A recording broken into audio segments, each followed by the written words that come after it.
শিরোবাদী হয়েছে, তোমরা একবার কি করে তোমাদের চরণ ধুলি যদি দাও, তাহলে আমাদের প্রভুর মস্তকে যদি ধারণ করি, তাহলে আমাদের প্রভু বেঁচে যাবে।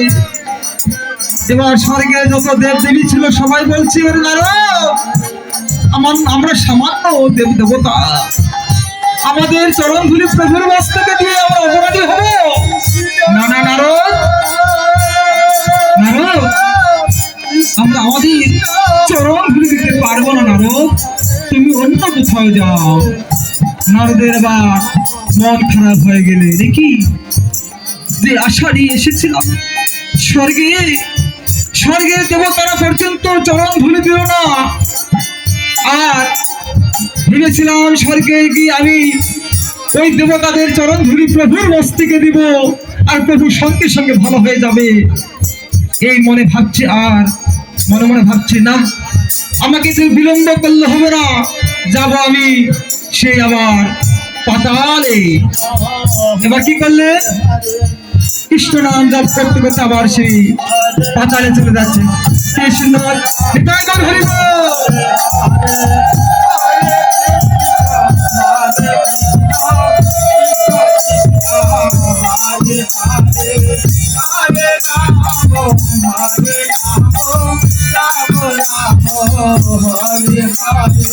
কৃষ্ণ নাম করতে করতে নারদ আবার কি করলেন?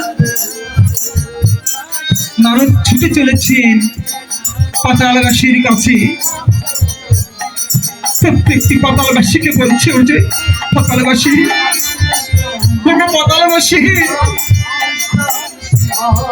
তোমরা কি কেউ আছো আমার প্রভুকে বাঁচানোর মতো?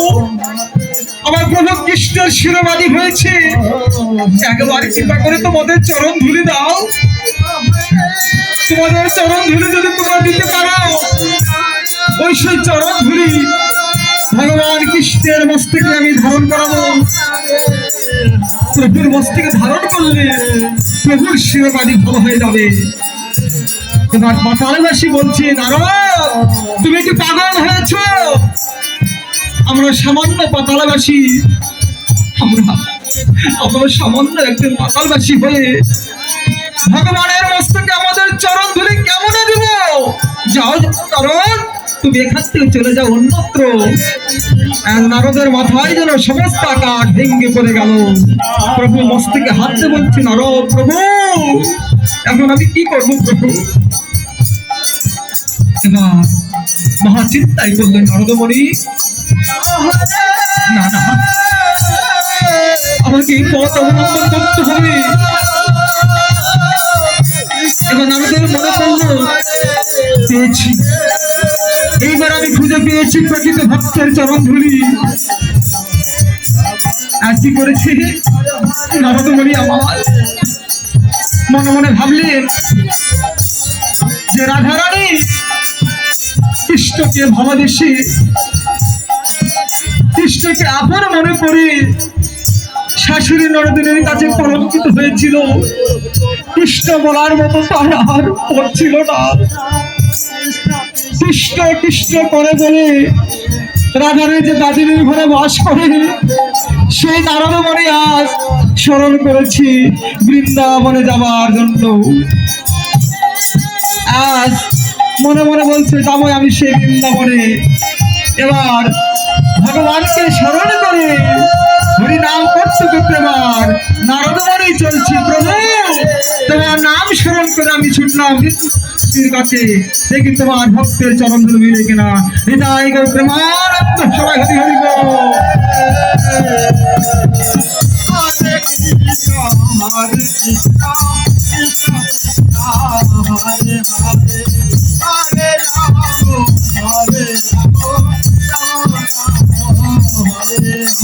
তারাজি জগতে প্রত্যেক ভক্তের দ্বারে যাবে, যেতে পারে না। কেন পারে না? শুধু আমার পরনে কিছু নেই, শুধু আমার পরনে কিছু নেই। ঠাকুরের প্রতি বলতে, ঠাকুর, ঠাকুর,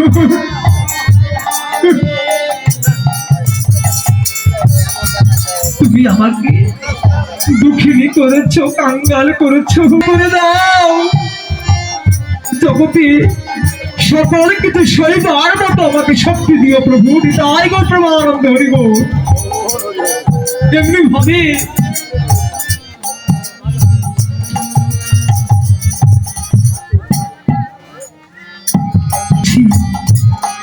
সুশীলা দেবী, ও সুশীলা,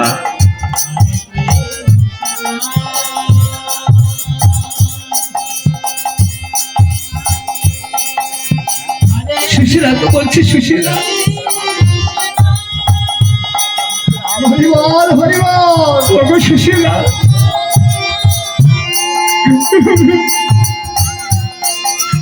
তুমি আমাকে ক্ষমা করে দাও সুশীলা। আমি যে এত অনাথ কাঙ্গাল, যে স্বামী তোমাকে দুটি বেলা তিনটি বেলা অন্য কাছে পারে না,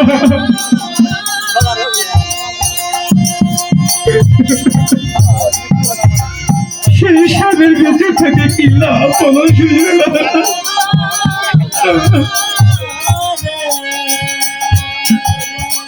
সুশীলা, তুমি বাবার বাড়ি ফিরে চলে যাও।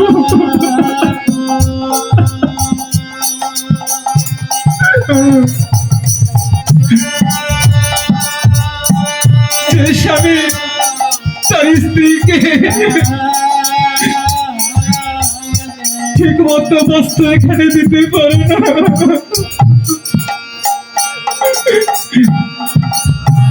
সেই স্বামীর ঘরে তুমি থেকে কি করবে বাবা?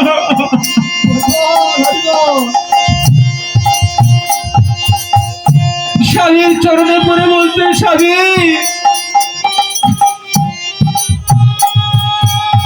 ওগো স্বামী, তুমি এমন কথা বলছো কেন স্বামী? আমি জানি আমাকে দিবার মতো তোমার কিছু নেই, তবু আমি ধন্য, তবু আমি ধন্য হয়েছি তোমার মতো কৃষ্ণ ভক্ত একজন স্বামী তুলে নিতে হয়। গৌর হরিব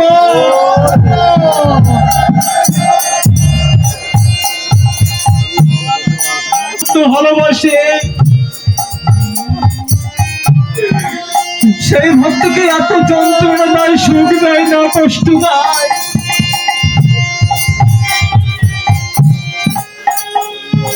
এই জগতে যারা ভগবানকে ডাকার মতো ডাকে, ভগবানকে যারা সাধনা করে,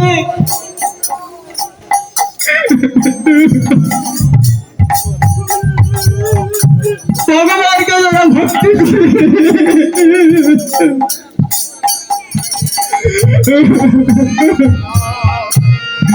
তাদের দশা এমনি ভাবে সুধামার মতো কাঁদতে হয়। সুশীলা বলছে, স্বামী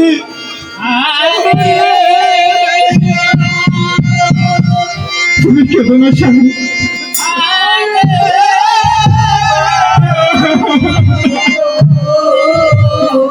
তুমি কেঁদো না স্বামী, আমি তোমার মতো একজন কৃষ্ণ ভক্তি সাধক,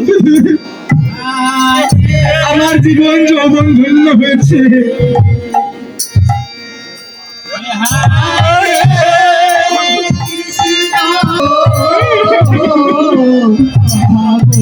যে স্বামী বস্ত্র দিতে পারে না,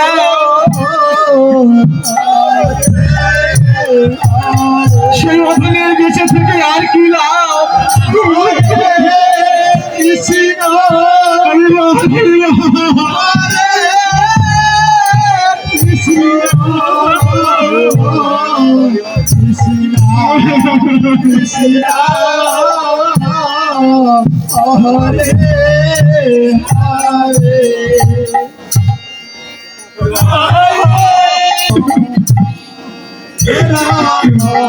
আমাকে দিবার মতো তোমাকে কিছু নেই, যাও যাও। তুমি আমার কাছ থেকে সকল কিছু কেড়ে নাও, দুঃখ ক্ষুধা দুঃখ আমার কোনো মান অভিমান নেই। শুধু আমার কেঁদে কেঁদে বলছে ভগবান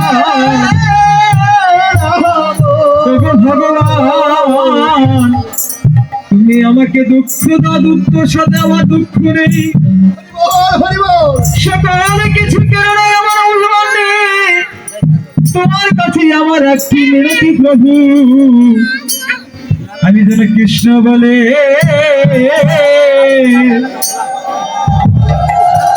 যেন কাঁদিতে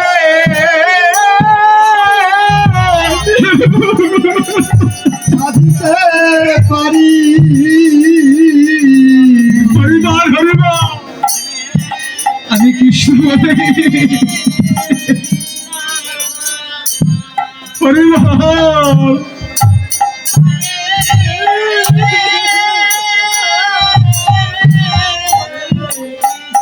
আমাকে বুদ্ধি দাও, জ্ঞান দাও, বিবেক দাও। তুমি আমার কাছে সর্বস্ব কেড়ে নাও, যেন সে আমি কৃষ্ণ বলে কাঁদতে পারিনি। তাই বর্তমান হরি হরি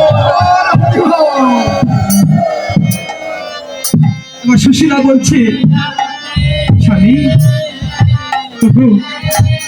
ঠাকুর দেখো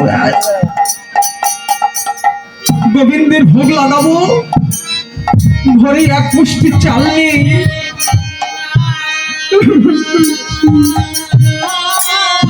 এক মুষ্টি অন্ন নেই, তন্ডুল নেই, আমরা কি খাবো আর ভগবানের কি সেবা দিব? সুধমা বলছি সুশীলা আমি কি করবো?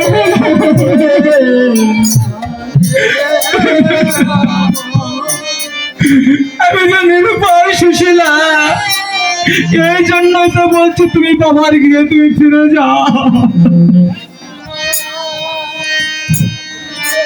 না ঠাকুর, তুমি তো আমার বাবা, তুমি তো আমার বন্ধু, তুমি তো আমার স্বামী। সুশীলা তুমি আমাকে এত ভালোবাসো, তুমি আমার ঠাকুর, তুমি আমার দেবতা। যাও যাও ঠাকুর, গোবিন্দের ভোগ লাগাবো। তোমাকে আমি একটি অনুরোধ করবো, তুমি কি রাখবে? বলো বলো সুশীলা বলো। যাও প্রভু, তুমি ভক্তের দ্বারে দ্বারে গিয়ে ভিক্ষা করে আনো। ভিক্ষা? না না সুশীলা, না, ভিক্ষা করতে পারবো না। সুশীলা বলছে ঠাকুর প্রভু, আমি তো আমাদের জন্য বলিনি ঠাকুর, গোবিন্দের ত্রিসন্ধ্যা ভোগ লাগাবো, গোবিন্দ সেবা দেবো বলে। যাও ব্রজের দ্বারে দ্বারে কিছু গিয়ে ভিক্ষা অর্জন করো। না না সুশীলা, আমি পারবো না সুশীলা। যাও স্বামী যাও, তুমি যদি ভিক্ষা করে না নিয়ে আসো তাহলে গোবিন্দের ত্রিসন্ধ্যা ভোগ লাগাবো কেমন করে? এবার সুধমা চৈতন্য ফিরে আসলো। ঠিকই তো, আমার একটি মাত্র পথ আছে, আমি যাব ব্রজের দ্বারে দ্বারে যাবো। ভক্তের দ্বারে দ্বারে গিয়ে আমি ভিক্ষা করবো, ভিক্ষা করে যা পাইবো তা দিয়ে আমি ত্রিসন্ধ্যা ভোগ লাগাবো। তাই আনন্দ করবো। এদিকে দরবার রাধা কৃষ্ণ যখন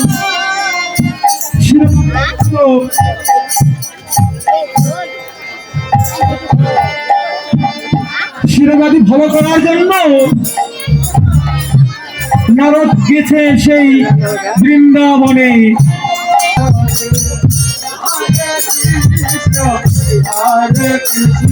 অষ্টসখী এবং শ্রীমতী রাধারানীর কাছে